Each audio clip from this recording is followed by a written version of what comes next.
Viewer discretion is advised. A strong breeze moves through the house. Neither of them speaks for half a minute. The rabbit man grunts and then places a hand to its head, as if it were in pain. Dr. Jappers places his hand against the teapot. Hello everybody, I'm TheRubber. Today we bring you SCP Foundation KETER class object SCP-4000. SCP-4000, also known as Taboo, is a forest world with numerous anomalous creatures. When mentioning anything about SCP-4000, any person, place, or thing inside it, one may not use names or titles to describe them. Instead, one may only use a unique, drawn-out description. For example, the woods where you need to speak carefully, or the glen of stolen names. At least one exploration of SCP-4000 needs to take place per year. To enter 4000, subjects need to perform a certain ritual. And after completing said ritual, subjects emerge from the opening of a dilapidated brick well fixed into the forest floor. The only way to reliably traverse the unusual terrain is by walking down a single dirt path. The sole safe road may only be traversed in a single direction, and any attempt by subjects to turn back and return the way they came will result in loss of contact. The only way for a subject to safely exit the woods is by walking its entire length and returning to the place where they began, which happens to be all the way at the opposite end. The anomalous creatures that live in 4000 often undergo changes in physical structure when unobserved, which has made it difficult for researchers to determine the scope of the entities that inhabit the planet. Some are often confused with newer iterations of those previously documented. These creatures claim they have no control over these changes and frequently express dissatisfaction when they occur. Some of the creatures are hostile, but others are trustworthy. If someone uses a consistent name or title for SCP-4000 or any singular person, place, or thing inside it, weird things happen. Typically, one might experience hallucinations or appearances of 4000 creatures and their matter in the real world.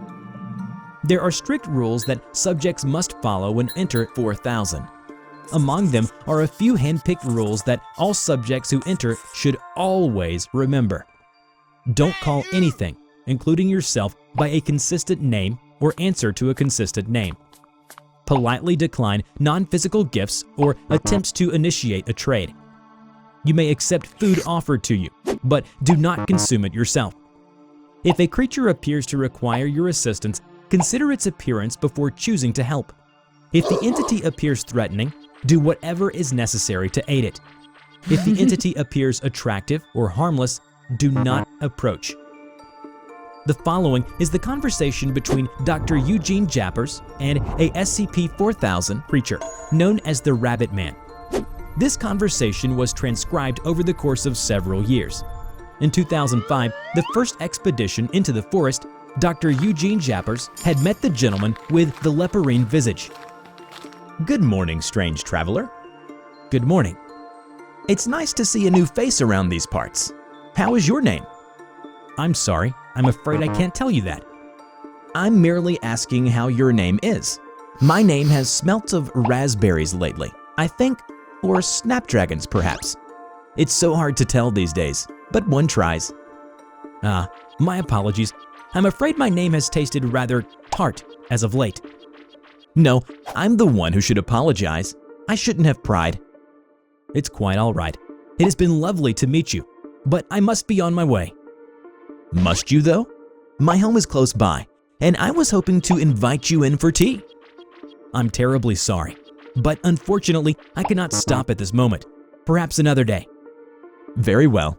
Until next time, stranger whose name tastes rather tart. 3 years later, Dr. Jappers met with Rabbit Man again during his fourth expedition. Dr. Jappers crests a hill and discovers his hair-like acquaintance tending to a patch of cabbages. Good afternoon, stranger. Except, pardon me, we've met before, haven't we? Good afternoon. I believe so, yes. 3 years ago, if memory serves. I remember now. You ran off in quite a hurry. You are not from here. What woods are you from? I do not come from any woods.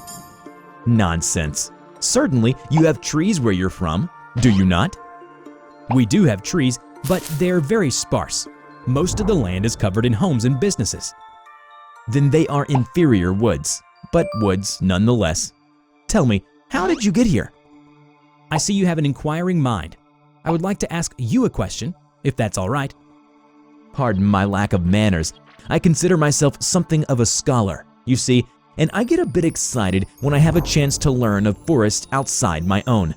By all means, pose your question. When we last met, you said it had become difficult to describe your name. Do you have any theories for why that may be? I can only assume it's because of how long we've been apart. My name and I, that is. It was a good name, a proud name. I'm fairly sure of that. But by this point, however, it's probably decayed from its former grandeur, if it even still exists. Now, fellow scholar, you must answer my previous question. I came through the old well at the end of the footpath. I am presently perambulating. Oh my, it's been quite some time. I'll be frank, I thought all the old allies had died out. Did your grandfather or some such relation have a lover out there?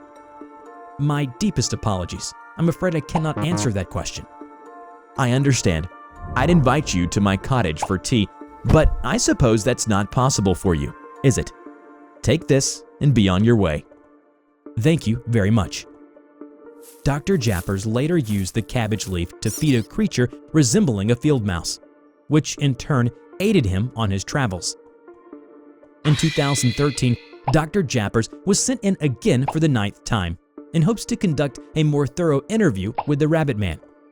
Additionally, Dr. Jappers was granted special permission to make false statements for the sake of facilitating conversation.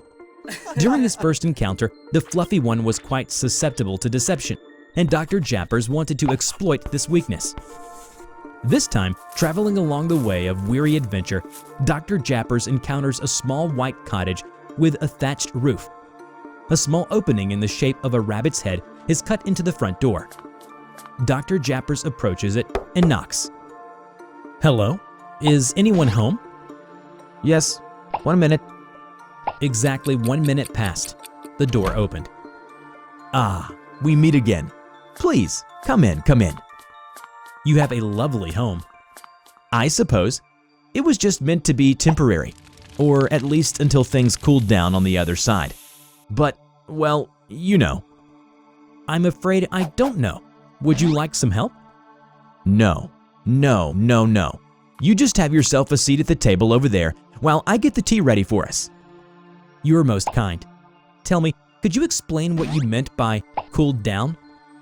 Your relations didn't tell you the full story, I suppose, about the turmoil that drove us here. Turmoil? Was there a war?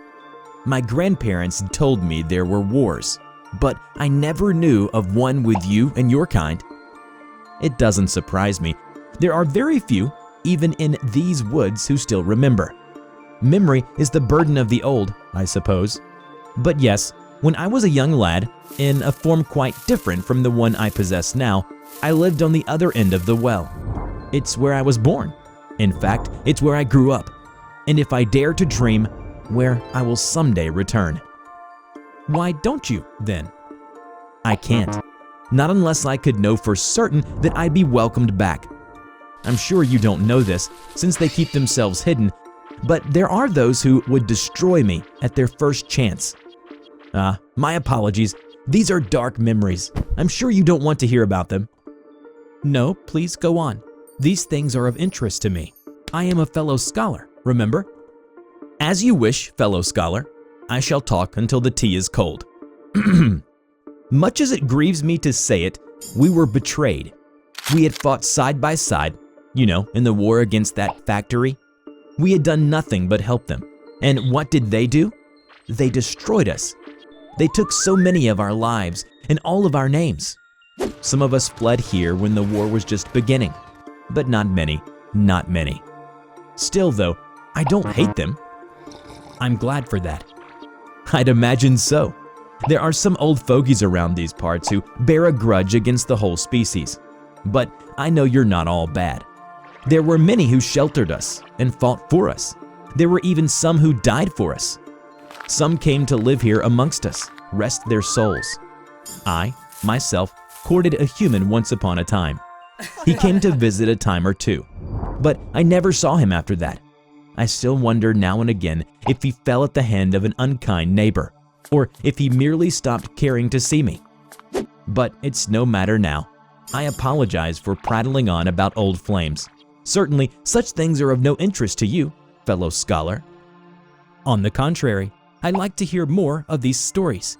The life of you and your people is of great interest to me. A strong breeze moves through the house. Neither of them speaks for half a minute. The rabbit man grunts and places a hand to its head, as if in pain. Dr. Jappers places his hand against the teapot. It appears the tea has gotten cold. I think it's time for me to leave. What? You're leaving? I should leave too then. No. I'll be going alone, thank you. It's abrupt, yes, and I'm grievously sorry to do this, but I really must be going. I believe I'm long overdue to return home. Stop! What have you done? I don't know who… What happened to my name? I can't! Dr. Jappers quickly exits the house. Rabbit Man whimpers and looks at its hands as he leaves. It does taste rather tart. After the encounter, Dr. Jappers successfully returned to Site-08, but was later reported missing.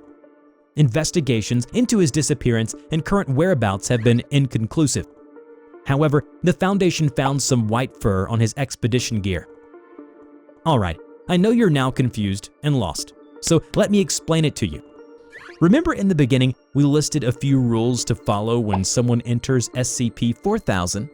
Well, we emphasized the fact that you can never call anything by a consistent name or answer to a consistent name. But unfortunately, Dr. Jappers referred to himself as a fellow scholar and accepted when the rabbit also referred to him as a fellow scholar, one too many times. After the strong breeze moved through the house, their identities had been swapped. The human who should really be Dr. Jappers is now the Rabbit Man, while the one who later gets up and leaves to come back to our world was previously the Rabbit Man. It's been proven that SCP-4000 is stealing names from people, but who are they really? Why are they trying to steal names? And how did SCP-4000 appear to this world? We will explain all of this in Part 2. Remember to check out my new animation channel, TheRubber Talks, where I share my life story, thoughts, and opinions. Just click on the link in the description to enter the Rubber's world. Before we end this video, we are proud to present these incredibly sweet pieces of fan art. A big thank you to all of you. You can now send us your fan art, and we will be more than happy to show off your best art piece in our next video. Check out our description below on how to submit. I hope you enjoyed today's video. Which SCP do you want to see in the next video and why it is interesting? Let us know in the comment below. We will draw your story and share it with the world. Don't forget to click like, subscribe to the channel, and hit the bell. Please share it to your friends if you like this video. Thank you so much for watching, and we will see you in the next video. Bye-bye!